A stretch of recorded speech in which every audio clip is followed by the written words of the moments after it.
जैसा मैं आपको लास्ट वीडियो से बता चुका हूँ कि मैं अब आपको कुछ फील्ड के टेस्ट के बारे में बताऊंगा। सबसे पहले एक बहुत ही बेसिक टेस्ट है जो कंक्रीट का, कंक्रीट की जो वर्केबिलिटी को चेक करने के लिए काम में आता है।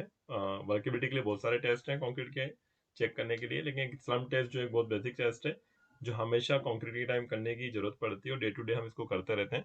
तो आज सबसे पहले टेस्ट फील्ड टेस्ट में अपन आज ये देखेंगे कि कंक्रीट की जो वर्केबिलिटी चेक करने के लिए स्लम टेस्ट है वो किस तरीके से किया जाता है, क्या उसके क्राइटेरियाज हैं, क्या क्या उसकी एक्सेप्टेशन क्राइटेरियाज है, क्या रिक्वायरमेंट होती है स्लम टेस्ट की, वो मैं आपको पूरा इस वीडियो में आज बताऊंगा। सबसे पहले इस टेस्ट को करने का पर्पस क्या है। हम ये देख रहे हैं कि हमें स्लम कौन टेस्ट करना है या स्लम टेस्ट करना है तो हम क्यों करते हैं। तो सबसे पहले इस टेस्ट को करने का जो पर्पस है मेनली जो इसका है वो कंक्रीट की कंसिस्टेंसी या वर्केबिलिटी को डिटरमाइन करना है। एक कंक्रीट जो मिक्स है हमारा वो कितना कंसिस्टेंट है या कितना वर्केबल है, वो चीज़ हमें आइडेंटिफाई करनी है कि वो वर्केबल मिक्स है कि नहीं है। वर्केबिलिटी का बहुत सिंपल सा मीनिंग है कि कितना इजीली हम उसको हैंडल कर सकते हैं। और उस चीज़ को आइडेंटिफाई करने के लिए हम स्लम कौन टेस्ट जो है फील्ड में करते हैं। दूसरा, ये टेस्ट वर्केबिलिटी के साथ में ये भी हमें बताता है कि जो कंक्रीट मिक्स है वो कितना अच्छा है, कितना रिच मिक्स है, कितना होमोजेनियस मिक्स है। एक कंक्रीट मिक्स का होमोजेनियस होना बहुत ही जरूरी है। उसकी अच्छी डेंसिटी, उसकी अच्छी परफॉर्मेंस, डिजायर्ड उसकी जो भी हम जो भी वर्क में कंक्रीट को यूज कर रहे हैं वहां पे हमें उसकी जो भी डिजाइन पैरामीटर्स को अचीव करने के लिए उस कंक्रीट मिक्स का होमोजेनियस होना बहुत ही इसेंशियली रिक्वायर्ड है। तो दोनों चीजें, कंक्रीट की क्या वर्केबिलिटी है और इनडायरेक्टली वो मिक्स कितना होमोजीनियस है, दोनों चीज पता करने के लिए हम कंक्रीट का सिलिकॉन टेस्ट करते हैं। मेरे इस क्वेश्चन से, इस बात को बताने से आपके दिमाग में क्वेश्चन राइज आ रहा होगा कि कंसिस्टेंसी या वर्केबिलिटी क्या होता है मेनली। तो उसके बारे में आपको बताना चाहूंगा कि कंक्रीट के केस में हम अगर कंसिस्टेंसी या वर्केबिलिटी की बात कर रहे हैं तो हम बहुत सिंपल तरीके से बोल सकते हैं कि how easily freshly mixed concrete can be placed, consolidated and finished with a minimum loss of homogeneity। देखिए, हमने एक पहला, हमारा सबसे पहला एक टारगेट है कि हमें एक concrete mix, homogeneous concrete mix बनाना है। इट्स वेरी गुड कि हमने एक होमोजेनियस कंक्रीट मिक्स बना लिया। हमने ऐसा में एक मिक्स डिफाइन किया और उसको हमने बना भी लिया कि वो पूरा होमोजेनियस है। At the time of mixing जब वो डिस्चार्ज हो रहा था तो वो होमोजेनियस था, लेकिन फाइल उसके ट्रांसपोर्टेशन, उसके प्लेसिंग और उसके फाइनल पोजीशन पे उसको ले जाके कॉम्पैक्शन करना या कंसोलिडेट करना और उसकी फाइनल फिनिशिंग करने है। उस इस पूरे प्रोसीजर में कंक्रीट के प्रोड्यूस होने से उसके फाइनल शेप तक आने तक उसकी जो होमोजेनिटी वो मिस नहीं होनी चाहिए। वो जो एक मिक्स जो मिक्स जो एक अपना होमोजेनियस था वो फाइनल प्लेसमेंट, फाइनल फिनिशिंग होने तक वो मिक्स होमोजेनियस रहना चाहिए। ये उसकी वर्केबिलिटी है, ठीक है। और जहां पर जैसे काम के नेचर के हिसाब से हमारे को जैसी वर्केबिलिटी की जरूरत होगी, हमारा मिक्स उस वर्केबिलिटी के क्राइटेरिया को पूरा करना चाहिए। अगर हम बहुत सिंपल वे में देखें तो capable of being work, concrete mix का यूज करना कितना इजी है, वो मिक्स कितना वर्केबल है, ये चीज उसकी वर्केबिलिटी को डिफाइन करती है। और उसी वर्केबिलिटी को टेस्ट करने के लिए हमारा कंक्रीट स्लम टेस्ट किया जाता है। देखते हैं कि कौन सा इंडियन स्टैंडर्ड इस हमारे इस टेस्ट को कवर कर रहा है। तो इंडियन स्टैंडर्ड जो IS 1199 पार्ट 2 है वो हमारे कंक्रीट के इस वर्केबिलिटी के स्लम कौन टेस्ट को डिफाइन कर रहा है। अब ये देखते हैं कि इस टेस्ट का बेसिक प्रिंसिपल क्या है।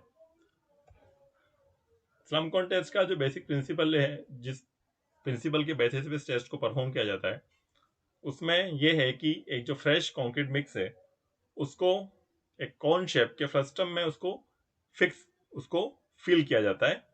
उसके बाद कॉर्न को फिल करने के बाद अपवर्ड डायरेक्शन में उसको कॉर्न को रिमूव किया जाता है, विड्रॉ किया जाता है। उस पहले तो क्या होता है कि कॉनिकल शेप होने की वजह से कंक्रीट उसमें पूरा फिल हो जाता है, कंक्रीट वो पूरा शेप ले लेता है। जब हम उस जो कॉनिकल शेप है उसको हम जब विड्रॉ करेंगे तो कंक्रीट अपनी ओरिजिनल पोजीशन में जाने की कोशिश करेगा, वो नीचे की तरफ स्लम्प होगा। तो जो फिल करने के बाद उस कॉन शेप के इक्विपमेंट को हटाने पर कंक्रीट जो नीचे स्लम्प हुआ, जितना डाउनवर्ड्स गया, वो जो मेजरमेंट है वही स्लम्प वैल्यू होती है। उसी से कंसिस्टेंसी जो कंक्रीट की वो डिफाइन की जाती है या आइडेंटिफाई की जाती है। ये इसका एक बेसिक प्रिंसिपल है। इस टेस्ट की लिमिटेशंस क्या है, यानी कि ये टेस्ट वैसे सभी टाइप के मिक्सेस के ऊपर एप्लीकेबल है, लेकिन इसमें एक लिमिटेशंस की दो लिमिटेशंस हैं।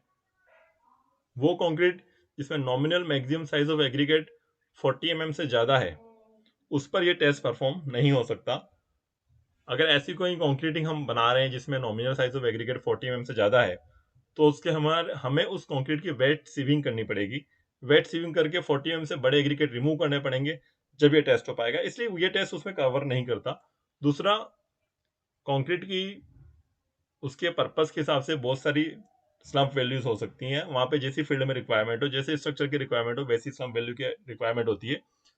तो वो कंक्रीट मिक्सेस जिसकी स्लम्प वैल्यू 10 mm से 210 mm के बीच में है, उन्हीं कंक्रीट मिक्सेस की स्लम्प जो वर्केबिलिटी चेक करने के लिए इस टेस्ट को प्रोसीजर को फॉलो किया जा सकता है। अगर कोई ऐसी कंक्रीट है जिसमें इससे कम या इससे ज्यादा स्लम्प वैल्यू यानी वर्केबिलिटी की रिक्वायर्ड है, तो उसकी वर्केबिलिटी और कंसिस्टेंसी को चेक करने के लिए जो दूसरे टेस्ट प्रोसीजर है उसको फॉलो करना पड़ेगा। अब ये टेस्ट जिस हम इक्विपमेंट से एग्जीक्यूट करते हैं उसके बारे में बताता हूँ। जैसा हम शुरू से कह रहे हैं स्लम कौन टेस्ट, तो ये जो आपको फिगर में दिख रहा है स्लम कौन है। लेफ्ट हैंड साइड में इसका एक 3D व्यू है जो पूरा एपरेटस इसमें शो कर रखा है। राइट साइड में इसका एक स्केच है जिसमें आपको एक कॉन शेप की चीज दिख रही होगी। इसका जो टॉप डायमीटर है, टॉप जो फेस पे डायमीटर है वो 100 mm है। बॉटम फेस पे जिसका डायमीटर है वो 200 mm है। इस कॉन की जो टोटल हाइट है वो 300 mm है। बॉटम में आप देख रहे होंगे इसमें 2 फुट रेस्ट है जिसके ऊपर हम खड़े रह के इसको होल्ड करने का काम करते हैं, वो दोनों फुट रेस्ट कहलाते हैं। ये जो इसकी कॉनिकल बॉडी दिख रही है, इसकी जो थिकनेस है वो 1.6 mm से कम नहीं होनी चाहिए। टॉप से 100 mm की गैप पर आप 2 हैंडल्स देख रहे हैं जो इस कॉन को टेस्ट के टाइम अपवर्ड डायरेक्शन में लिफ्ट करने के काम आते हैं। इस तरीके का बहुत सिंपल है कि एपरेटस है, इस एपरेटस में से कोई बहुत बड़ी बात नहीं है। आपने देखा भी होगा और मैं पिक्चर से भी आपको इसमें क्लियर हो रहा होगा। मेनली तो ये कौन है जिसकी एक बेस प्लेट होती है और एक ये टैंपिंग रोड होती है जिसके बारे में आपको बताता हूँ। कौन के बाद जो दूसरा हमें इसमें एपरेटस जो हमें पार्ट की जरूरत है वो टैंपिंग रोड है। टैंपिंग रोड जो सर्कुलर जो इसका क्रॉस सेक्शन एरिया होता है और जो इसका डायमीटर है वो 16 mm होना चाहिए, जिसमें ±1 mm का टॉलरेंस लिमिट है। इसकी जो लेंथ है वो 600 mm होती है और जिसमें ±5 mm का टॉलरेंस लिमिट है। टैंपिंग रोड हो गया। उसके बाद रूल, जो कंक्रीट जो स्लम होगी उसके लिए हमें एक रूल की जरूरत होगी जो मिनिमम 300 mm की हो और जिसका लीस्ट काउंट एटलीस्ट 5 mm हो, ऐसा हमें एक रूल की जरूरत पड़ेगी। इसके अलावा एक बेस प्लेट जो मैंने आपको दिखाया था जिसपे वो कॉनिकल शेप फिक्स हो रहा था, एक base plate, shovel, remixing tray, scoop and timer, इन सभी इक्विपमेंट की मदद से हम कंक्रीट का जो ये वर्केबिलिटी चेक करने के लिए स्लमकोन टेस्ट है वो हम परफॉर्म कर सकते हैं। हमारे पास ये सारे इक्विपमेंट्स हैं तो इस टेस्ट को आराम से परफॉर्म कर सकते हैं। प्रोसीजर की बात करता हूं मैं। सबसे पहले तो जो हमारा फ्रेशली मिक्स कंक्रीट है उसकी जो सैंपल कलेक्शन का जो तरीका है, ठीक है, एक बिन में आप लेके आ गए हो जो भी है वो एक अलग बात है, लेकिन प्रोसीजर जो कंक्रीट के सैंपलिंग का जो प्रोसीजर है वो IS 1199 पार्ट 1 में शो कर रखा है। सैंपल कलेक्शन के बाद हम टेस्ट कैसे परफॉर्म करेंगे उसको स्टेप बाय स्टेप देखते हैं। सबसे पहले जो हमारा स्लम क्लोन था उसको हमें एक बेस प्लेट पे टाई फिक्स कर देना है। बेस प्लेट पे फिक्स करने के बाद जो मोल्ड है हमारा है उसको हमें गीला करना है, डैम्प कर देना है और हॉरिजॉन्टल बेस प्लेट वो अच्छे से फर्म हो जाए, रिजिड हो जाए, ये हमें देखना है। बेस से वो एक स्मूथ लेवल सरफेस होनी चाहिए, ये भी हमें इंश्योर करना है। उसके बाद जो हमने कंक्रीट का मिक्स, जिस कंक्रीट का हमें स्लम चेक करना है, वर्केबिलिटी चेक करनी है, उसको हमें इस मोल्ड को 3 लेयर्स में भरना है। 3 लेयर्स यानी 1/3 1/3 एंड 1/3, टोटल 300 mm का आपका जो कॉन की हाइट थी उसको 3 लेयर्स में भरना है। इतना फिल करना है कि वो आफ्टर कॉम्पैक्टेड वो 1/3 आ जाए। थोड़ा हम जैसे हम हाफ तक पहली बार भरेंगे तो आफ्टर कॉम्पैक्शन 1/3 रह जाएगा, अगली बार हम फुल तक भर देंगे तो वो बीइंग कॉम्पैक्टेड 2/3 तक बन जाएगा, अगली बार हम हीप करके भरेंगे तो आफ्टर कॉम्पैक्शन वो फुल लेवल तक भर जाएगा। इसको भरते समय और उसकी टैंपिंग करते समय मैंने आपको बताया था कि कॉन के दोनों तरफ फुट रेस्ट है। हमें उस फुट रेस्ट के ऊपर खड़े रहकर उस स्लम कॉन को वाइल टैंपिंग या उसमें कंक्रीट फिल करते समय वो नहीं हिले, ये इंश्योर करना है, ठीक है। उसके बाद जब नेक्स्ट स्टेप है, जब हमने उसमें कंक्रीट फिल करी तो हमें ध्यान रखना है कि concrete uniformly distribution symmetrical around, यानी जो हमारा कॉन शेप है उसमें कंक्रीट चारों तरफ यूनिफॉर्मली स्प्रेड हो। ऐसा नहीं हो कि वन साइड वो भर जा रही है दूसरी साइड वो रह गई है या ऊंची नीची हो जाए, भरने पर वो एक लेवल में आ जाए, ये हमें इंश्योर करना है। अब जब हमने पहली लेयर उसमें 3 लेयर्स में भरना है, जैसा मैंने आपको बताया, पहली लेयर में भरने के बाद उसको जो हमारी टैंपिंग रोड थी उससे 25 टाइम्स उसकी हमें टैंपिंग करनी है, ठीक है। ऐसा फिर सेकंड लेयर भरनी है, फिर 25 टाइम्स टैंपिंग करनी है और फिर थर्ड लेयर भरनी है, फिर हमें 25 टाइम्स उसकी टैंपिंग करनी है। टैंपिंग भी क्या है, ओनली वन एजेस पे या वन साइड ही नहीं करना है, जो उसका पूरा उसका कॉनिकल शेप है, जो उसका डायमीटर हमें अवेलेबल है, उसमें हमें डायगनली रखते हुए पूरे ही एरिया में हमें टैंपिंग करनी है। इस बात का ध्यान रखना है, टैंपिंग जो है वो यूनिफॉर्मली डिस्ट्रीब्यूटेड होनी चाहिए। अब इसमें एक बात ये ध्यान रखनी है कि जब हम सेकेंड लेयर और थर्ड यानी टॉप लेयर की हम जब टैंपिंग करेंगे, तो हमें टैंपिंग रोड का स्ट्रोक इतना इस तरीके से रखना है कि वो जो रोड है वो जैसे सेकंड लेयर हम जब टैंपिंग कर रहे हैं तो फर्स्ट लेयर तक जाए, और जब हम टॉप लेयर की टैंपिंग कर रहे हैं तो सेकंड लेयर तक जाए। यानी फर्स्ट लेयर तो नीचे प्लेट है, वहां तो कोई इशू नहीं है, पर जब हम सेकंड और थर्ड लेयर की जब टैंपिंग करेंगे तो हमें ये इतना पेनिट्रेशन करना है उस टैंपिंग रोड को कि वो नीचे वाली लेयर तक कम से कम जाए। इसके बाद जब हमने सेकेंड लेयर भर दी, उसकी टैंपिंग कर दी, फिर थर्ड में हमें कंक्रीट का उसके ऊपर हीप करना है। क्यों? क्योंकि टैंपिंग करने के बाद वो थोड़ी सी नीचे चली जाएगी, तो हमें थोड़ा सा हीप करना है और फिर उसकी 25 टाइम्स टैंपिंग करनी है। अब टैंपिंग करने से क्या हुआ, मान लीजिए कि कंक्रीट उसके टॉप लेवल से थोड़ी सी नीचे आ गई, है ना, तो हम क्या करना है, हमें थोड़ी सी और कंक्रीट को लेना है और उसको उसके ऊपर फिल कर देना है। लेकिन क्योंकि हम अब 3 बार टैंपिंग कर चुके हैं, तो अब इस जो फ्रेशली हमने जो थोड़ा सा जो कंक्रीट डाला है उसकी हमें कोई टैंपिंग या कोई कॉम्पेक्शन नहीं करना है।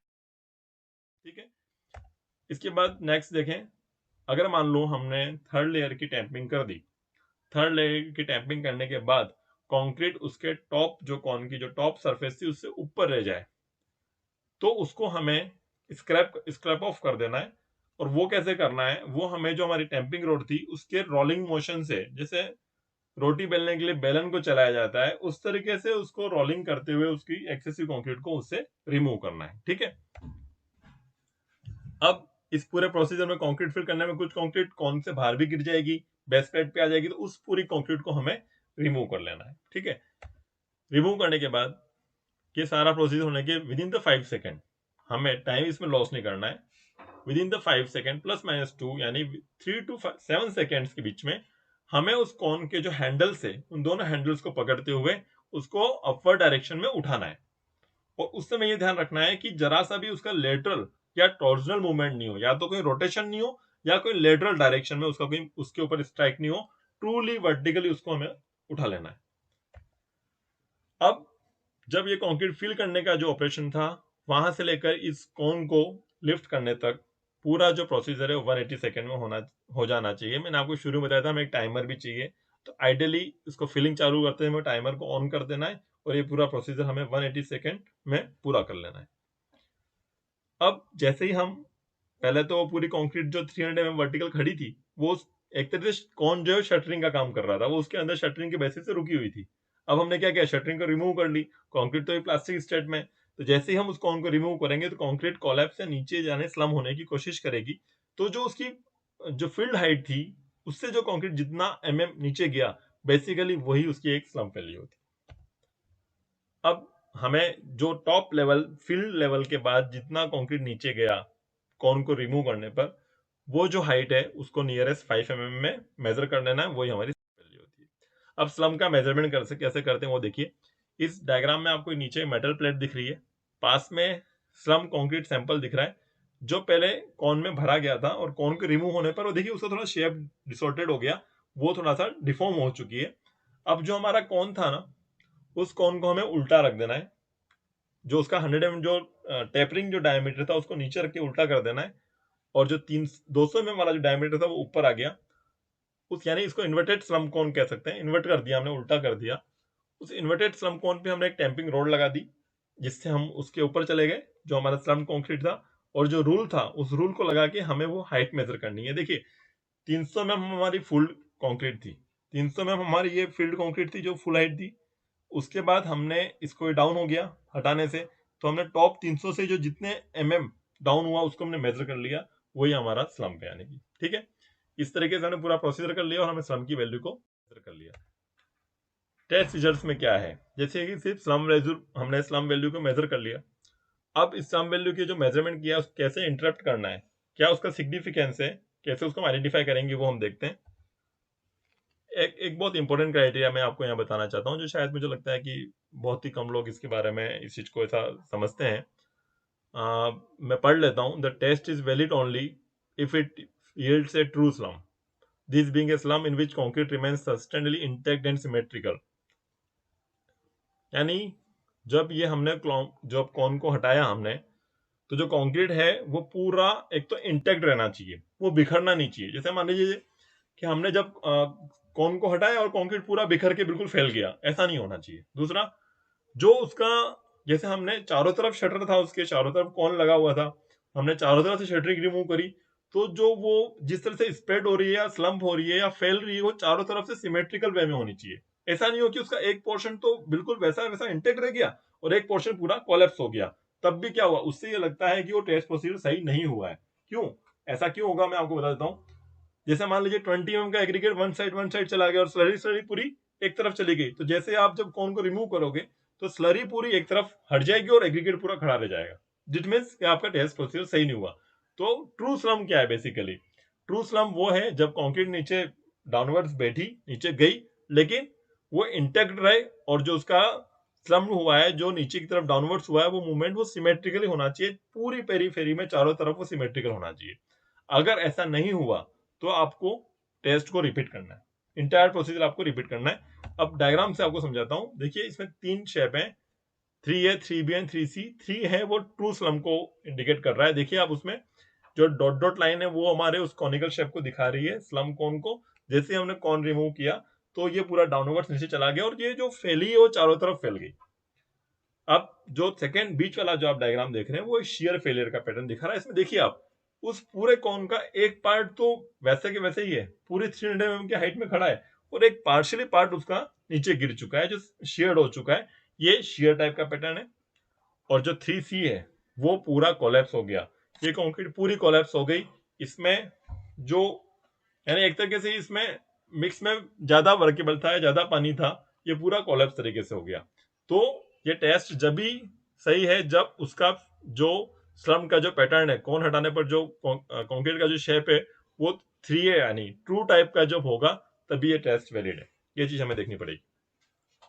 अब क्या हुआ कि पहली बार हमने देखा कि ट्रू स्लम नहीं आया, शेयर या कोलैप्स आया, तो मैंने आपको बताया कि हमें टेस्ट प्रोसीजर को रिपीट करना है।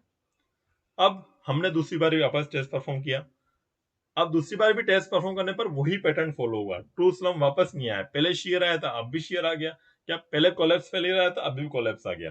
तो उस केस में अगर शेयर या कोलैप्स रिपीट हो रहा है, उसका मतलब यह है कि आपकी जो कंक्रीट मिक्स है वो अच्छा नहीं है। अच्छा क्यों नहीं है? उसमें कोहेसिवनेस नहीं है, या उसमें जो डिजायर प्लास्टिसिटी होनी चाहिए, प्लास्टिसिटी वो एक प्लास्टिक शेप में बिहेव करे, हम उसको जिस शेप में डालना चाहते हैं उस शेप में आए। लेकिन अगर कंक्रीट का मिक्स होमोजीनियस नहीं हुआ, उसमें मान लीजिए कि सैंड कम है, जैसे फाइन पार्टिकल्स कम है और एग्रीगेट ज्यादा है, तो क्या होगा, उसका कोलैप्स का पैटर्न सही नहीं होगा। और हम उसको जिस शेप में ढालने की कोशिश कर रहे हैं या जिस शेप में हम कास्टिंग करने की कोशिश कर रहे हैं, वो शेप में प्रॉपर्ली होमोजीनियस या डिजायर डेंसिटी पे कास्ट भी नहीं हो पाएगी। इसलिए वो जब 2 बार कंसेक्यूटिव टेस्ट करने पर उसका पैटर्न अगर रिपीट हो रहा है, शेयर या कोलैप्स फेलियर, ये इस टाइप का पैटर्न रिपोर्टेड हो रहा है, तो इसका मतलब ये है कि हमारा जो कंक्रीट मिक्स है वो अच्छा नहीं है, उसके मिक्स में, उसके डिजाइन में कोई ना कोई इशू है। हमें उसके ऊपर वर्क करके पहले हमारे उस मिक्स को ठीक करना हो। ये मैंने आपको टेस्ट के बारे में थ्योरेटिकल ये स्टेप बाय स्टेप समझा दिया। अब मैं आपको फील्ड में खड़े रहकर ये टेस्ट कैसे परफॉर्म होता है वो मैं आपको बताता हूँ, आपको पूरा ऐसा प्रोसीजर पता चल जाएगा। जैसा कि आप देख रहे हैं, ये स्लम कॉन रखा हुआ है, जिसका डायमेंशन वगैरह मैं आपको बता चुका हूँ। ये एक हमने मिक्स रेडी कर लिया, उसको हमने कलेक्ट कर लिया है। अब इस स्लम कॉन को हमें 3 लेयर्स में भरना है। सबसे पहले हम इसमें मिक्स डालते हैं। नीचे देखिए आप, इसको कॉन को हमने जो बेस प्लेट से क्लैम्प करके टाइट कर दिया। हाँ, आप फिल करो।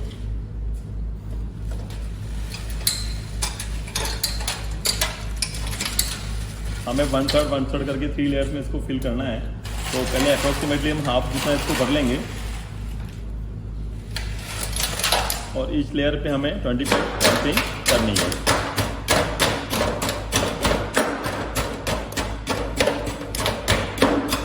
ये फर्स्ट लेयर की पूरी फिलिंग हो गई और 25 टाइम्स टैंपिंग हो गया। अब हम सेकेंड लेयर की इसकी फिलिंग करेंगे। ये पूरा प्रोसीजर हमें 3 मिनट में पूरा करना है। आप चाहें तो स्टॉप वॉच चला सकते हैं, लेकिन हमने कई बार करके देखा है ये 3 मिनट में हो जाता है, इसलिए अभी हम लोगों ने कोई स्टॉप वॉच इसमें रन नहीं कर रखी है। अब ये दूसरी लेयर का हम मटेरियल फीड कर रहे हैं। जैसा मैंने आपको प्रोसीजर बताया था, हमें टैंपिंग इस तरीके से करनी है कि सेकेंड लेयर की टैंपिंग जब हम करें तो टैंपिंग रोड हमारा फर्स्ट लेयर तक नीचे पेनिट्रेट होना चाहिए। उस तरीके से देखिए आप, ये पूरा उसको टैंपिंग कर रहे हैं और ये 25 बार टैंपिंग हो गई है। अब थर्ड लेयर का हम मटेरियल फिल करेंगे इस बार।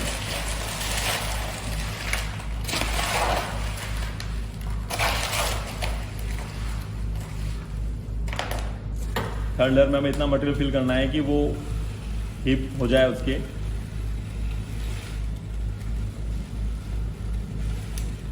ये मटेरियल फिल करने के बाद हम अगेन तीसरी बार जो 25 टाइम्स जो टैंपिंग करनी है वो कर रहे हैं। तो जो टैंपिंग कर रहे हैं वो उसकी कंटिन्यूसली काउंटिंग कर रहे हैं अपने हिसाब से। उनको 25 टाइम्स टैंपिंग करके उसको रुक जाएंगे।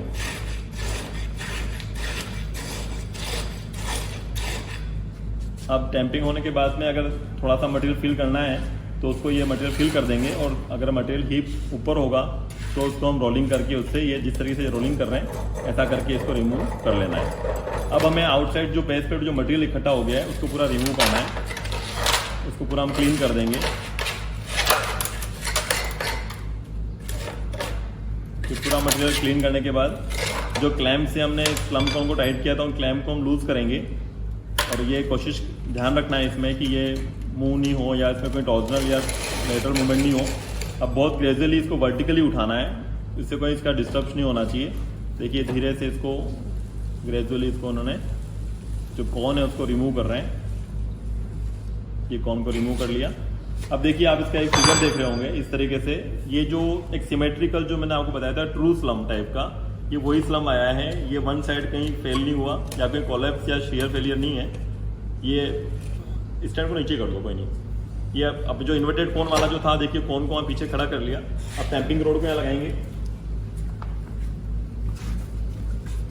और इस गेज से स्टील रूल से हम इसको मेजर कर लेंगे। तो ये 80 mm लगभग इसका 80 mm स्लम आ रहा है, जो नियरेस्ट टू 5 mm हमें मेजर करना था। तो ये जो कंक्रीट हमने अभी जो मिक्स बनाया है वो 80 mm स्लम उसकी वैल्यू है।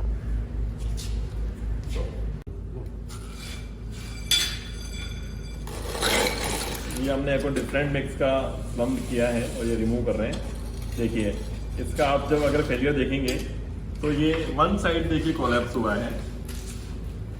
ये ट्रू सम नहीं है, ट्रू सम का एग्जांपल नहीं है, ये शेयर फेलियर टाइप का एक पैटर्न है। शेयर है ये, जिसे जो पूरा स्लम जो था वो वन साइडेड टुवर्ड्स हो गया है ना। तो ये जो टेस्ट है वो रिजेक्टेड है, या इसका वापस टेस्ट को रिपीट करना पड़ेगा।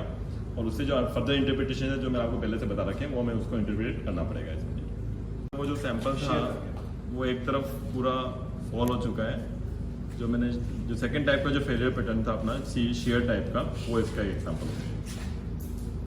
हायर स्लम की कंक्रीट का स्लम टेस्ट किया है, पूरा प्रोसीजर ने वही फॉलो किया है। अब ओनली स्लम कॉन रिमूव करते हुए मैं आपको दिखा रहा हूँ। तो देखिए ट्रूली वर्टिकली वे में ये उठा रहे हैं।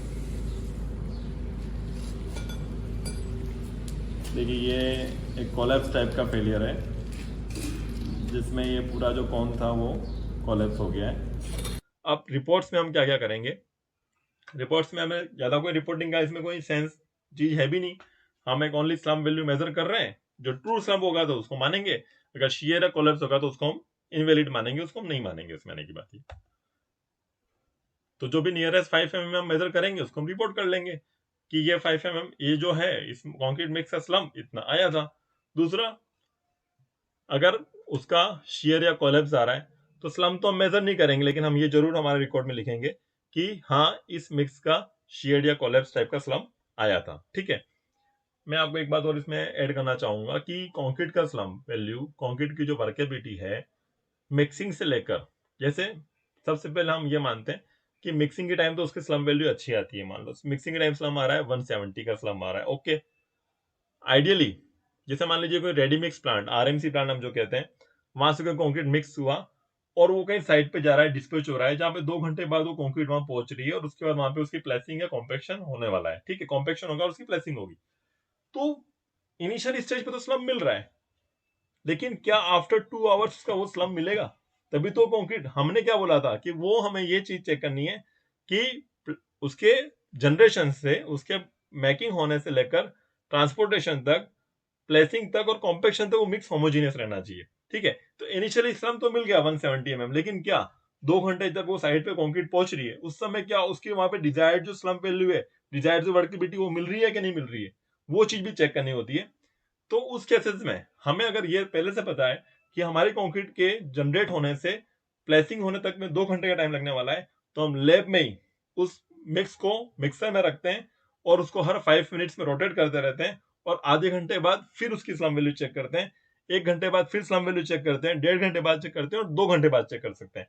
2 घंटे बाद चेक करेंगे उस मिक्स को रोटेट करते हुए। रोटेट क्या होगा, जो कंक्रीट हमारा प्रोड्यूस हुआ वो मिलर या टीएमटी जिसको हम कहते हैं, ट्रांजिट मिक्सर ट्रक, उसमें वो साइड पे डिस्चार्ज होगा, वहां तक वो ट्रांसपोर्ट होगा। उसी तरीके से उसको हम कंटिन्यूसली रोटेट करते रहेंगे और 2 घंटे बाद हमें अगर 100 mm का स्लम चाहिए तो क्या वो कंक्रीट मिक्स हमें 2 घंटे तक का 100 mm का स्लम दे रहा है कि नहीं दे रहा है, ये भी हम उसमें टेस्ट में कंफर्म करेंगे। तभी मिक्स, उसमें कई बार आप देखेंगे तो जॉब मिक्स में ऐसा मेंशन होता है कि इनिशियली स्लम तो इतना है, आधे घंटे बाद इतना है, 1 घंटे बाद इतना है, 2 घंटे बाद इतना स्लम है। अगर आपको लगता है कि आपका कंक्रीट प्रोसीजर आधे घंटे में खत्म हो जाएगा तो आपको 1 घंटे बाद कोई स्लम की रिक्वायरमेंट नहीं है। तो आपके नेचर ऑफ वर्क, कितनी डिस्टेंस से कंक्रीट ट्रांसपोर्ट होना है, इन सबको आइडेंटिफाई करते हुए आपको जॉब मिक्स बनाना होगा और जॉब मिक्स और फील्ड की रिक्वायरमेंट हिसाब से आपको इनिशियल से फाइनल प्लेसिंग कॉम्पैक्शन तक का जो स्लम की रिक्वायरमेंट है उसको आपको लैब में टेस्ट करना होगा। अब ये सारी बात हो गई, टेस्ट भी कर लिया, लेकिन एक जनरल आईक्यू, एक जनरल लेवल की बात है कि कौन से प्रोसीजर में कितना स्लम चाहिए। मैंने अभी तक बहुत जनों को देखा है कि ऑफिसर्स आते हैं और ये पूछते हैं कि तुम्हारे कंक्रीट का कितना स्लम्प है। कोई कहता है कि सर 50 है, कोई कहता है 100 है, कोई कहता है 200 है। मैं एक बात कहता हूं, अगर आपसे आज के बाद कोई भी पूछे कि आपकी कंक्रीट का कितना स्लम्प है, तो आप ये जवाब देना कि सर हर टाइप के कंपोनेंट में उसकी डिग्री ऑफ वर्केबिलिटी अलग अलग है। आप किसके बारे में पूछ रहे हो, पहले ये बताओ। पीसीसी की पूछ रहे हो तो पीसीसी की स्लम्प वैल्यू अलग है, आप फाउंडेशन की पूछ रहे हो तो अलग है, स्लैब की अलग है। और सर इसके अलावा जो हमारा टेम्परेचर है, सर्दियों में हमारी रिक्वायरमेंट अलग रहती है और गर्मी में हाई टेम्परेचर होने पे हमारी रिक्वायरमेंट अलग होती है। इसलिए आंख बंद करके बात कभी नहीं बोलनी है कि सर 100 mm है हमारी स्लम की रिक्वायरमेंट। नहीं, किस टाइप का हमारा कंक्रीट का ग्रेड है और क्या उसकी हमारी रिक्वायरमेंट है, कौन सा स्ट्रक्चर की कंक्रीट है, उसके हिसाब से हमारी स्लम वैल्यू अलग अलग होती है। मैंने आपको सामने एक IS 456 की मैं आपको एक टेबल दिखा रहा हूँ। इस IS 456 में जो गिवन टेबल है उसमें दिखा रखा है कि किस टाइप की कंक्रीट कंडीशंस या प्लेसिंग कंडीशंस में हमें कैसी डिग्री ऑफ वर्केबिलिटी और कितनी स्लम वैल्यू की जरूरत है। देखो, वेरी कॉमन सेंस की बात है कि मुझे कंक्रीट ऐसी जगह प्लेस करनी है जहां पर बहुत हाईली कंजेस्टेड एनफोर्समेंट है, जहां पर कंक्रीट इंसर्ट होने में प्रॉब्लम आएगी, तो वहां मुझे थोड़ा सा हायर स्लम, थोड़ा सा पतला टाइप का मिक्स चाहिए, यानी ताकि वो मेरी कंक्रीट प्रॉपर शेप में ले चली जाए। अगर वहां पे मेरा मिक्स थोड़ा टाइट हुआ या उसकी वैल्यू, स्लम वैल्यू अगर थोड़ी कम हुई तो प्रॉपर प्लेस ही नहीं हो पाएगा। प्रॉपर प्लेस नहीं होगा तो प्रॉपर कॉम्पैक्टेड नहीं होगा, प्रॉपर कॉम्पैक्टेड नहीं होगा तो प्रॉपर डेंसिटी भी नहीं आएगी, डेंसिटी नहीं आएगी तो उसकी स्ट्रेंथ नहीं आएगी। That's all. तो हमारा पर्पस क्या है कि हमारी जो कंक्रीट है वो प्रॉपर शेप में चली जाए, प्रॉपर उसकी प्लेसिंग हो जाए और उसका डिजायर्ड कॉम्पैक्शन है वो हो जाए। ठीक है, this is just a guiding fact. आपको खुद को खड़े रह के पता चल जाना चाहिए कि मुझे यहाँ पे कंक्रीटिंग कराते समय ये मिक्स जो स्लम वैल्यू है बिल्कुल प्रॉपर है कि नहीं है, क्या मैं इसकी डिजायर्ड डेंसिटी, डिजायर्ड कॉम्पैक्शन कर पा रहा हूँ कि नहीं कर पा रहा हूँ। और डिजायर्ड कॉम्पैक्शन करने पे अगर उसकी वहां सरफेस से ब्लीडिंग हो जा रही है तो भी उसका मतलब ये है कि उसमें एक्सेसिव वाटर है जो उस कंक्रीट के लिए रिक्वायर्ड नहीं था। ये चीज एक देखो पूरी अपनी जजमेंट पे डिपेंड करता है। कोड है सिर्फ एक गाइडलाइंस प्रोवाइड करते हैं, कभी हार्ड एंड फास्ट कुछ फाइनल चीज नहीं देते हैं। बाकी आपको अपने एक्सपीरियंस बेसिस पे ये जज करना है कि क्या चीज सही है, क्या चीज उसमें गलत है। जैसे हम पहले देखें कि PQC, पेमेंट क्वालिटी कंक्रीट, क्या सेलो सेक्शन, ऐसे सेक्शन जिनकी डेप्थ बहुत कम है, वहां पे हमें डिग्री ऑफ वर्केबिलिटी बहुत कम चाहिए, very low degree of workability required है। मैंने आपको पहले ही कहा था 10 mm से कम, ऐसे में जिसकी स्लम वैल्यू 10 mm से कम है उसके लिए स्लम कोन टेस्ट एप्लीकेबल नहीं है, तो उसके केस में वो स्लम टेस्ट नहीं करना है। और दूसरा टेस्ट जो है कॉम्पेटिटिव फैक्टर टेस्ट, शायद आपने सुना होगा, कॉम्पेटिटिव फैक्टर टेस्ट करना है ऐसी लो वर्केबिलिटी, वेरी लो वर्केबिलिटी वाले कंक्रीट्स के लिए, और उसकी कॉम्पैक्शन फैक्टर की जो वैल्यू है वो 0.75 से 8 के बीच में आनी चाहिए।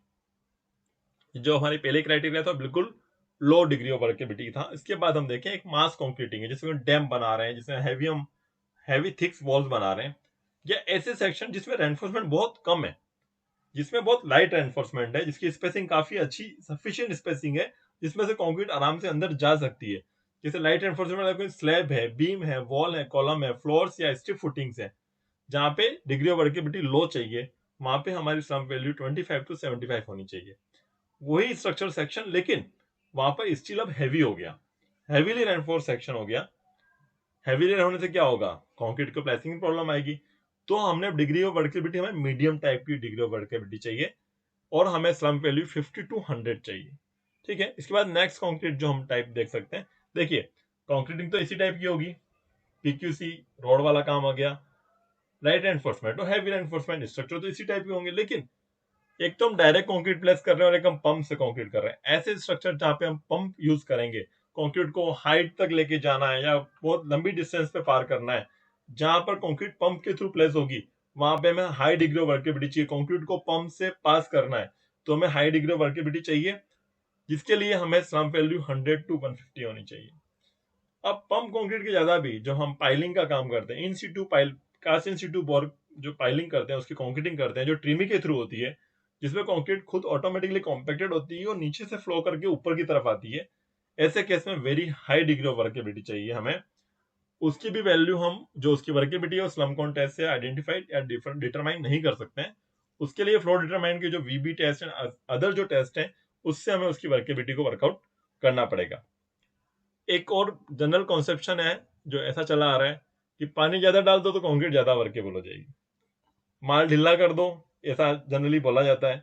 पर ठीक है ना भाई, पानी डालने से माल वर्केबल तो आपको लग रहा है कि मिक्स वर्केबल तो हो गया, लेकिन क्या वो होमोजीनियस रहा?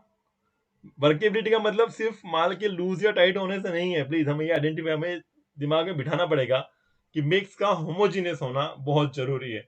एक्सेसिव पानी डालने से माल तो शायद पतला हो गया, लेकिन उसमें क्या होगा, इतना सेग्रेशन होने लग जाएगा, इतनी ब्लीडिंग होने लग जाएगी कि एग्रीगेट एग्रीगेट अलग, पानी पानी और पूरी स्लरी अलग। तो उसका जो अल्टीमेट जो पर्पज है कंक्रीट की स्ट्रेंथ और ड्यूरेबिलिटी आने का, वो कभी नहीं हो सकता है। इसलिए स्लम टेस्ट है तो ये टेस्ट बहुत बारीक और एक छोटा सा टेस्ट है, लेकिन मुझे ऐसा लगता है कि इसको प्रॉपरली करने से, यानी कि इसको प्रॉपरली जज करने से आप कंक्रीट के पूरे बिहेवियर को भी आप आइडेंटिफाई कर सकते हैं। Thank you very much.